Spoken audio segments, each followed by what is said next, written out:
Stage Pass, Institute of Gaming. For more details, contact 7093965965965. నమస్కారం, welcome to I dream. నేను మీ విజేత. ప్రస్తుతం మనతో పాటు ఉన్నారు ప్రముఖ జ్యోతిష్యులు బ్రహ్మశ్రీ నందిబట్ల శ్రీహరి శర్మ గురువు గారు. ఇప్పుడు గురుగారితో మాట్లాడి అసలు వారాహి అమ్మవారి పూజా విధానం ఏ విధంగా చేయాలి, నిజంగా అమ్మవారికి ప్రీతికరమైన నైవేద్యం ఏంటి, అమ్మవారికి ధూపం ఏ రకంగా వేయాలి, ఇలాంటి విషయాలన్నీ మనం తెలుసుకున్నాము, విన్నాము. మనకు తెలియని మరిన్ని విషయాలు ఇప్పుడు గురుగారితో మాట్లాడి తెలుసుకోబోతున్నాం. నమస్కారం గురుగారు. వాగర్థావివ సంపృక్తౌ వాగర్థ ప్రతిపత్తయే జగతః పితరౌ వందే పార్వతీ పరమేశ్వరౌ. సదాశివ సమారంభాం శంకరాచార్య మధ్యమాం అస్మదాచార్య పర్యంతం వందే గురు పరంపరాం. ఆదిత్యాయ చ సోమాయ మంగళాయ బుధాయ చ గురుశుక్ర శనిభ్యశ్చ రాహవే కేతవే నమః. శృంగేరి పీఠాధిపతులు, కంచి పీఠాధిపతులకి నమస్కారములు తెలియజేసుకుంటూ కార్యక్రమాన్ని ప్రారంభిద్దాం. గురుగారు, వారాహి అమ్మవారి నవరాత్రులు రాబోతున్నాయి. చాలా మంది ద్వారా తెలుసుకున్నాము ఏంటి అంటే అమ్మవారి పూజ ఏ రకంగా చేయాలి, అసలు అమ్మవారికి ఏ రకమైన వస్తువులంటే ఇష్టము. మామూలుగా ఈ నవరాత్రుల్ని గుప్త నవరాత్రులు అంటూ ఉంటారు, అసలు ఎందుకు అంటారు, ఇలాంటి విషయాలన్నీ తెలుసుకున్నాము. అసలు నిజంగా అమ్మవారికి ఎటువంటి నైవేద్యం పెట్టాలి, ఏంటి అసలు పూజా విధానం ఏ రకంగా ఉండాలి, ఇవన్నీ మీ మాటల్లో తెలియజేయండి గురుగారు. తప్పకుండానమ్మా. ఈ వారాహి అమ్మవారి నవరాత్రుల్ని ఆషాఢ మాసము పాడ్యమి నుంచి నవమి వరకు జరుపుకుంటామమ్మా. వీటిని గుప్త నవరాత్రులు అంటారు. అంటే ఒకప్పుడు రహస్యముగా చేసుకునే పూజా విధానము ఇప్పుడు బహిర్గతమైంది. ఎందుకంటే సామాన్య మానవుడు కూడా ఆ దైవానుగ్రహం చేరువలోకి రావాలి. కాబట్టి ఈ అమ్మవారు ఏంటనంటే దుర్గాదేవి యొక్క పరివారములో దండనాయకి, అంటే సర్వసైన్యాధ్యక్షురాలు, హోమ్ మినిస్టర్, మిలిటరీ కమాండర్, ఇట్లా అనమాట, చీఫ్ కమాండర్ అనమాట. అంటే ఈ అమ్మవారు భండాసురుని సంహరించడం కోసం ఉద్భవించినటువంటిది. కాబట్టి సహజంగా లలితా త్రిపుర సుందరి అమ్మవారు ప్రధాన దేవత అయితే, రాజశ్యామల మంత్రిని ఈ అమ్మవారు సర్వసైన్యాధ్యక్షురాలు. కాబట్టి ఈ గుప్త నవరాత్రులని ఆచరించడం ద్వారా ప్రధానంగా మానవుడికి ఏం కలుగుతాయంటే, ముఖ్యంగా శత్రు భయం తొలగిపోతుంది, కోర్టు న్యాయ వివాదాల సమస్యలు పరిష్కారం అవుతాయి, అత్యధికముగా ధనప్రాప్తి కలుగుతుంది. ఎందుకంటే సాక్షాత్తు వరాహ రూపంలో విష్ణువు ఉద్భవిస్తే లక్ష్మీదేవి వారాహి రూపంలో ఉద్భవించింది. కాబట్టి లక్ష్మీ అంశ కాబట్టి ఈ వారాహి అమ్మవారిని ఎవరైతే అర్చన పూజ చేస్తారో, కనీసం స్మరించుకుంటారో, వారికి లక్ష్మీ ప్రాప్తి కలుగుతుంది. ఇంకా వివాహం కాని వాళ్ళకి వివాహం అవుతుంది. ఇంకా భూగృహ వసతులు కలుగుతాయి. ఇప్పుడు సొంత ఇల్లు కావాలనే కోరిక చాలా మందికి ఉంటుంది కదమ్మా, అవన్నీ వారాహి నవరాత్రుల ద్వారా మనకు కలుగుతాయి. అయితే వీక్షించేటువంటి ఐ డ్రీమ్ ప్రేక్షకులు కూడా అనేక చోట్ల ఈ పాటికి ఈ వారాహి నవరాత్రులకు సంబంధించినటువంటి పూజా విధానం, ఇన్ఫర్మేషన్ తెలిసి ఉంటుంది. కానీ ఇంకా తెలియనటువంటి విషయాలు, రహస్యంగా ఉన్నటువంటి విషయాలు, అమ్మవారికి ఏ విధమైనటువంటి వస్తువులతో ధూపం వేయాలి. ఎందుకంటే అమ్మవారు ధూపము వల్ల చాలా సంతోషిస్తుంది ధూపం వేస్తే. అలాగే అమ్మవారికి నైవేద్యాలు సాధారణంగా 1-2 నైవేద్యాలే చెప్తారు. కానీ అమ్మవారికి విశేష నైవేద్యాలు కొన్ని ఉన్నాయి. అవన్నీ మనకు సాధారణంగా ఈ కాలంలో దొరుకుతాయి. ముఖ్యంగా దీపారాధనకి కూడా ఏం చేయాలనే విషయాల్ని కూలంకషంగా తెలియచేసుకుందాము. అంతేకాకుండా వీక్షించేటువంటి ప్రేక్షకులు 9 రోజుల పాటు నవరాత్రులు చేసుకునే విధానం ఉన్నవాళ్ళు, లేకపోతే అమ్మవారి గురించి సమగ్ర వివరణ కావాలి, ఆ జ్ఞానం కావాలనుకునే వాళ్ళు ఈ వీడియోని లైక్ చేసి పెట్టుకోండి. అవసరమైనప్పుడు మీరు చూసుకోవచ్చు. ఎందుకనంటే ఒక్కొక్క రోజు ఒక్కొక్క అమ్మవారు రూపం మీకు నవరాత్రులు, దసరా నవరాత్రులు కావచ్చు, వసంత నవరాత్రులు కావచ్చు, శ్యామ నవరాత్రులు కావచ్చు, ఈ నవరాత్రులలో మీకు తెలిసిన విషయాలు అమ్మవారిని ఒక్కొక్క రూపంలో అలంకరణ చేస్తారు. కానీ ఈ 9 వారాహి అమ్మవార్ల రూపం ఉంటుంది ప్రత్యేకించి వారాహికి.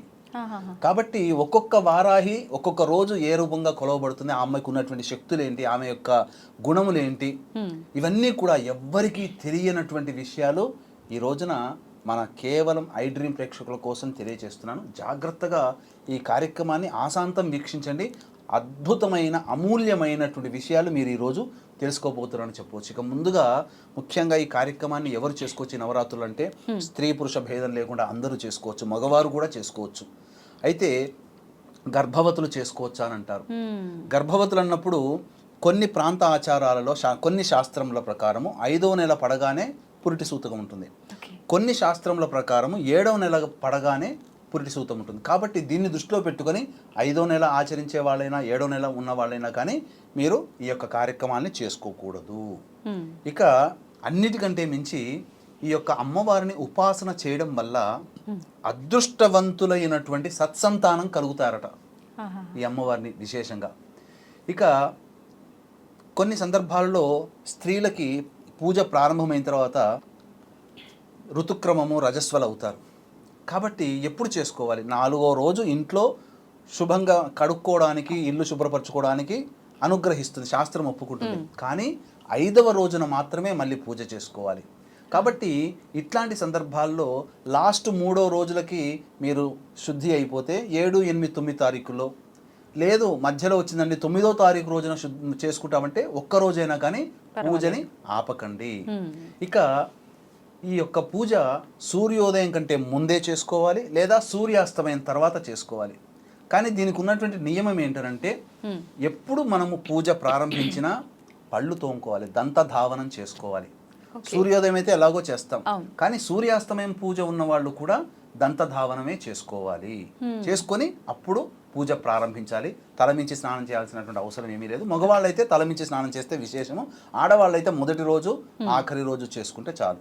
గురుగారు, వారాహి అమ్మవారికి కూడా రూపాలు ఉన్నాయి మనం అని మాట్లాడుకున్నాం కదా. మొదటి రోజు అమ్మవారిని ఏ రూపంలో కొలుస్తారు గురుగారు?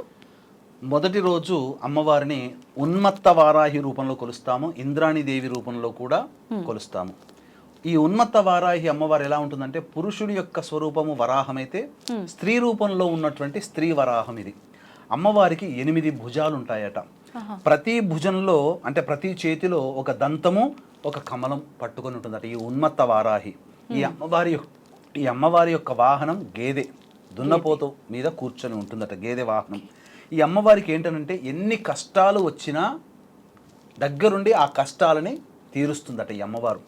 కాబట్టి ఈ అమ్మవారికి నైవేద్యము సాధారణంగా పాలతో చేసినటువంటి ఏ పదార్థమైన నైవేద్యము, అలాగే పొంగలి నైవేద్యంగా పెట్టవచ్చు. ఇక విశేషంగా చెప్పదలిసినట్లయితే ఈ అమ్మవారికి విశేష నైవేద్యము కట్టు పొంగలి అనగా సంబంధించినటువంటి బెల్లం పానకం. అమ్మ విశేష నైవేద్యాలు చెప్తున్నాను. బెల్లం పానకం, కందగడ్డ, చిలకడ దుంపలు, అలాగే దానిమ్మ గింజలు, విప్ప పూలు, పనస పండు మరియు ఇలాచీ పొడి, ఆవు నేతితో చేసినటువంటి నువ్వుల లడ్డూలు నైవేద్యంగా పెట్టాలి. ఈ నైవేద్యం ఇవి గనక పెడితే అమ్మవారు చాలా సంతోషిస్తుందట. ఇక ధూపం విషయంకి వచ్చేసేసరికి గుగ్గిలం, తెలుపుదైనా నలుపుదైనా, మైషాచి అని దొరుకుతుంది. అలాగే ఇలాచీ పొడి, అలాగే పసుపు పొడి, తెల్ల గురివింద గింజల పొడి, అలాగే తెల్ల ఈశ్వరి వేరు పచారి షాపులో దొరికితే దొరుకుతుంది, లేకపోతే ఈ తెల్ల ఈశ్వరి వేరుని వదిలేయండి. ఇక తెల్ల జిల్లేడు పువ్వుల పొడి, మిరియాల పొడి, మిరప పొడి, శొంఠి పొడి, మిరప పొడి, శొంఠి పొడి, ఈ యొక్క 10 రకాలైనటువంటి ద్రవ్యములతో ఈ అమ్మవారికి బొగ్గుల మీద ధూపం వేస్తే ఈ అమ్మవారు చాలా సంతోషిస్తుందట. ప్రధానంగా ఎంత సంతోషం అంటే అమ్మవారు అంత ఆనందంతో మన కోరికలు నెరవేరుస్తుందట ఈ అమ్మవారు. కాబట్టి ఈ ధూపం వేయడం వల్ల ఇంట్లో నరదృష్టి తొలగిపోతుంది ముఖ్యంగా. అలాగే తాంబూలం పెట్టేటప్పుడు ఈ అమ్మవారికి తాంబూలంలో పచ్చకర్పూరం, యాలకులు, లవంగాలు, జాజికాయ, జాపత్రి, జువ్వాది ఇలాంటి సుగంధభరితమైనటువంటి వస్తువుల్ని అమ్మవారికి తాంబూలంగా ఇచ్చి ఎవరైతే పూజ చేసుకున్నారో ఆ తాంబూలం నైవేద్యంగా స్వీకరించవచ్చు. కానీ చెప్పిన నైవేద్యం విశేష నైవేద్యాలు పెడితే చాలా అమ్మవారు సంతోషింది. ఈ విధానంతో చేయండి. మీకు అన్నీ కూడా ఇప్పటికే అన్ని విధానాలు తెలిసి ఉన్నాయి. ఈ విధానంతో కనుక ఈ ఉన్మత్త వారాహి విధానం చెప్పాం కదా, అమ్మవారిని ఆ రోజు వారాహి అమ్మవారిని అలా తదేకమైనటువంటి ధ్యానంతో కనుక చేసుకొని ఆ అమ్మవారిని వర్ణిస్తూ కష్టాలు తొలగిపోవాలి ఈరోజు పూజ చేయడం ద్వారా అని ఆలోచన చేసుకుంటూ పూజ చేస్తే కష్టాలు తొలుగుతాయి. 2వ రోజు ఏ విధమైనటువంటి భావంతో చేయాలి, ఎటువంటి ఇబ్బందులు తొలగిపోతాయి అనే విషయాన్ని మనం 2వ ఎపిసోడ్లో తెలుసుకుందాం. గురుగారు, అమ్మవారిని స్మరించాలంటే మంత్రం ఏదైనా చెప్పాల్సి ఉంటుందా గురుగారు? అమ్మవారికి మంత్రము ఇవన్నీ కూడా బీజ మంత్రాలు అనేటువంటివి ఉపాసనా పరులైనటువంటి వ్యక్తుల చేత తీసుకోవాలి, ఒక గురువుగా భావించి గురువు దగ్గరికి. కానీ ఇప్పుడున్నటువంటి సమయం లేదు కాబట్టి అమ్మవారికి ఆ మంత్రంతో సమానమైనటువంటి మహత్యం కలిగినటువంటి అమ్మవారికి అత్యంత ప్రీతికరమైనటువంటి ద్వాదశ నామాలు ఉన్నాయి. ఆ అమ్మవారికి ద్వాదశ నామాలతో గనక పిలిస్తే సంతోషంగా పలుకుతుందట అమ్మవారు. గురువుగారు, నవరాత్రులు అయిపోయిన తర్వాత 10వ రోజు చేయాల్సిన కార్యక్రమాలు ఏమైనా ఉంటాయా గురువుగారు? మళ్ళీ కొన్ని ఆచారాలు ఉంటాయమ్మా. మన యొక్క హిందూ సనాతన ధర్మంలో కౌళాచారము, వామాచారము, సమయాచారము, దక్షిణాచారములు ఉన్నాయి. ఒక్కొక్క ఆచారాన్ని అనుసరించి నవరాత్రులు చేసే విధానంలో 9 రోజులు కొన్ని చేయవచ్చు. 9వ రోజు ఉద్యాపన చెప్పవచ్చు. విశేషముగా కొంతమంది 9 రోజులు అమ్మవారి నవరాత్రి పూజా విధానాన్ని సంపూర్ణంగా గావించి 10వ రోజు పూర్ణావతారంగా 10వ రోజు కూడా అమ్మవారిని అర్చించి ఉద్యాపన చేస్తారు. ఈ 10వ రోజు ఆదివరాహి అని అంటారు. అమ్మవారిని ఆదివరాహి రూపంలో కొలవాలి. మీకు బాగా చెప్పాలి అని అంటే అరుణాచలేశ్వరునికి దగ్గరికి వెళితే తిరువన్నామలై అని అంటారు, టెంపుల్ ఉంటుంది. అలాగే ఆది తిరువన్నామలై టెంపుల్ కూడా ఉంటుంది. అంటే మొట్టమొదటిది అని అర్థం. అంటే మొట్టమొదటి అమ్మవారు ఉద్భవించినటువంటి స్వరూపాన్ని భావన చేసుకుంటూ 10వ రోజున కూడా ఉద్యాపన చేయవచ్చునమ్మ. అందులో ఏమాత్రము తప్పు లేదు. ఈ విధంగా 10వ రోజున అమ్మవారికి సంబంధించిన పూజా విధానంగా ఉద్వాసన చేసుకుంటే చాలా మంచిది. ఎవరి మతానుసారం, ఎవరి ఆచారానుసారం 9 రోజులైనా చేయవచ్చు, 10వ రోజు అయినా కానీ ఉద్యాపన చేయవచ్చు. వారాహి అమ్మవారి గురించి అనగానే అందరూ అంటే పూజ, నైవేద్యము ఇదొక్కటే గురుగారు. ప్రత్యేకించి ప్రతిరోజు నవరాత్రుల్లో 1 నుంచి 9 రోజులు అంటే 10వ రోజు ఉద్యాపన కూడా ఏ రకంగా చేయాలనే విషయాన్ని చాలా చక్కగా తెలియజేశారు గురుగారు. ధన్యవాదాలు. సర్వం శ్రీ ఉమామహేశ్వర పరబ్రహ్మార్పణమస్తు.